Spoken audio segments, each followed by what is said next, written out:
Hola a todos, ¿cómo están? Yo soy Daviani Durán, alumna del séptimo trimestre de Comunicación Social de la Universidad Bicentenaria de Aragua. Y este día vengo a hablarles sobre tres teorías de la comunicación que son sumamente importantes. La primera es, esta teoría nace entre 1920 y 1930. Su mayor exponente fue Harold Laswell. Se establece de que los medios de comunicación, en especial la propaganda, actúan como una bala que atraviesan directamente el cerebro del público masificado. En este caso, el público trabaja como un grupo grande de personas que son aisladas y atomizadas, que simplemente reaccionan de la manera de que los medios de comunicación quieren. Esta teoría se planteó de esta forma, colocando a los medios de comunicación como los villanos, porque estaban pasando por una época complicada. Hay que tener en cuenta que entre 1920 y 1930 fue la Primera y la Segunda Guerra Mundial. También hay que tener en cuenta que fue el nacimiento de los medios de comunicación masivos más grandes del mundo, la radio, el cine y la televisión.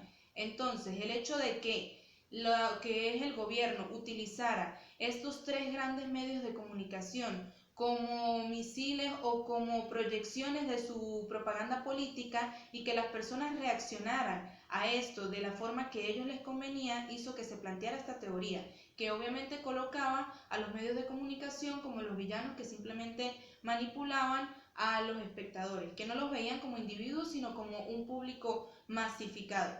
Cuando esta teoría fue a ponerse en práctica, pues no pudo ser así, porque hay que tomar en cuenta de que no es una masa, sino que es individuos y que tienen que verse por el contexto social de cada uno de ellos. Precisamente se tomó en cuenta esa teoría porque las personas estaban pasando por un momento muy difícil, la sociedad en ese entonces estaba pasando por un momento crítico y exactamente por eso es que reaccionaban de esta forma. En 1948, Laswell plantea que el proceso comunicativo responde 5 preguntas. ¿Quién? Dice qué, en qué canal, a quién y con qué efecto, teniendo como base también que los medios de comunicación son un medio de manipulación. Para dar un ejemplo, en la actualidad es un poco complicado porque como dije anteriormente, cuando se fue a llevar esta teoría a la práctica no se pudo, porque no estamos ni masificados ni estamos aislados de la sociedad. Pero, sin embargo, sí vivimos en un contexto social que nos condiciona a determinados tipos de opiniones o pensamientos.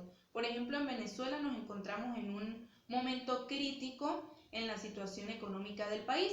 Entonces, si llega una propaganda que dice, sal a luchar, tienes que levantarte, tienes que protestar, tienes que ir en contra de los opresores, mira tu economía, mira cómo estás en tu casa, tu trabajo, tus estudios, las personas van a reaccionar de una forma muy fuerte y van a reaccionar precisamente como esta propaganda quiere, pero es porque ellos ya están condicionados. La segunda teoría es, esta teoría nace en la década de los 40 del siglo XX. Su mayor exponente fue Paul Lasarter. Establece de que existen dos responsables del efecto que causan los medios de comunicación en nosotros o cómo interpretamos el mensaje que estos llevan. El primer responsable en este caso es el medio de comunicación, el cual dependiendo de la forma en la que nos mande ese mensaje lo vamos a interpretar. Y el segundo, y en lo particular para mí es el más importante, es el contexto social. Para ese entonces, la sociedad estaba pasando por un ambiente intelectual y se negaban a aceptar que eran objeto de manipulación de los medios de comunicación. Por ejemplo, establecieron que los efectos de los medios de comunicación dependían de los medios y del contexto social.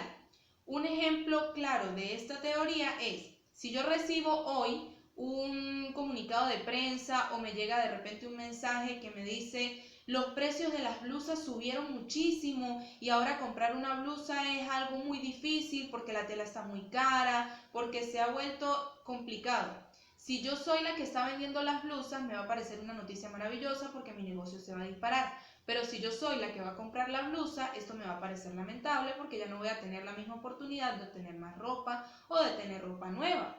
Entonces, dependiendo de nuestras experiencias previas, de lo que tenemos a nuestro alrededor o de nuestro contexto social, vamos a interpretar el mensaje. La tercera teoría es, Esta escuela nace en 1923 y se dedicó a ser críticos de absolutamente todas las teorías ya establecidas, de cuestionar el conocimiento ya existente y los campos en los que más se desenvuelve en la sociedad, la economía y la política.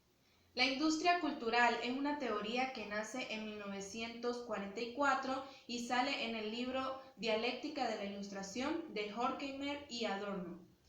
Ellos establecen que últimamente la cultura ya no es propia de cada pueblo o ya no es algo que nace con los pueblos, sino que es algo que se ha vuelto industrializado, que ahora la cultura o los bienes culturales es algo que se produce y se impulsa hacia las personas. Y los medios por los que este tipo de bienes culturales son impulsados son los medios de comunicación, las películas, la radio, la prensa. Entonces llega un punto en el que hace que cada persona vaya perdiendo su identidad y ellos mismos van imponiendo una cultura propia.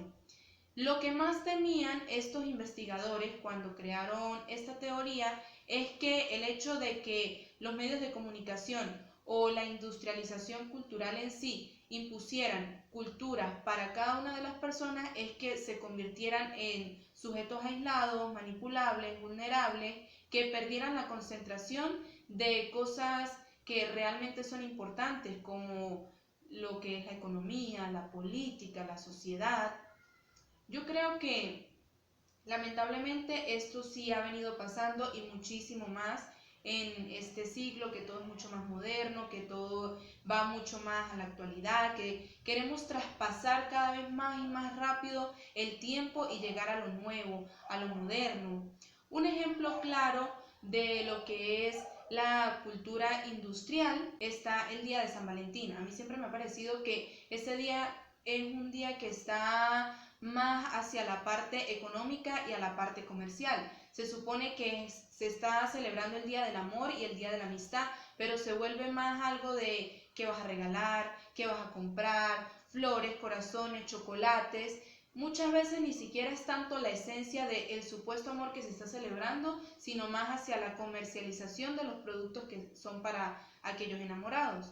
Y hoy en día ese ha sido una fecha que se ha vuelto universal, por así decirlo. Esta es una efeméride universal y vendría siendo la cultura industrializada. Herbert Marcuse en 1964 nos presenta esta teoría llamada el hombre unidireccional.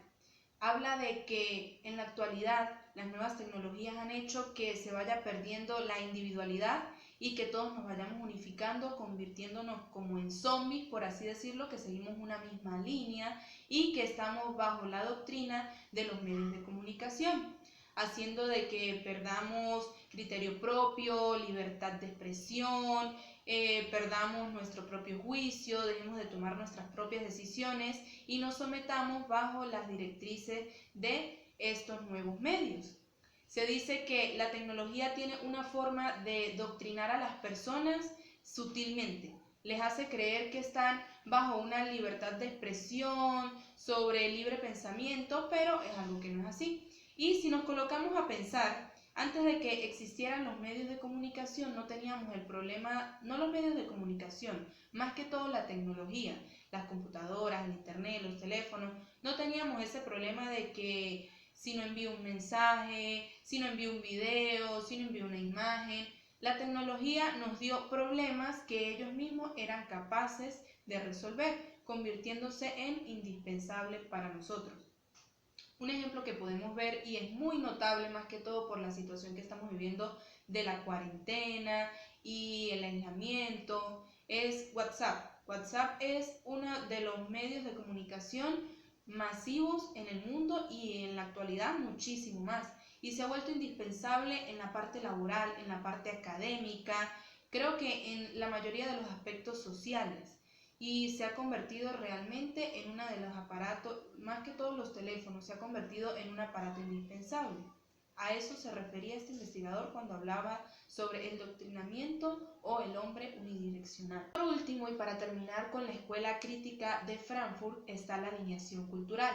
Esta teoría establece que se ha ido perdiendo poco a poco lo que es la individualidad cultural. La industrialización cultural o la industrialización de los bienes culturales ha hecho que dejemos de tener diferencias entre culturas, entre creencias, entre gustos y valores. Por ejemplo, como mencioné hace poco, en Brasil se hablaba de una forma o se vestía de una forma, en Venezuela se hacía esto, en Colombia se hacía aquello, y eso era lo que nos definía a cada uno, nuestras creencias, valores y tradiciones.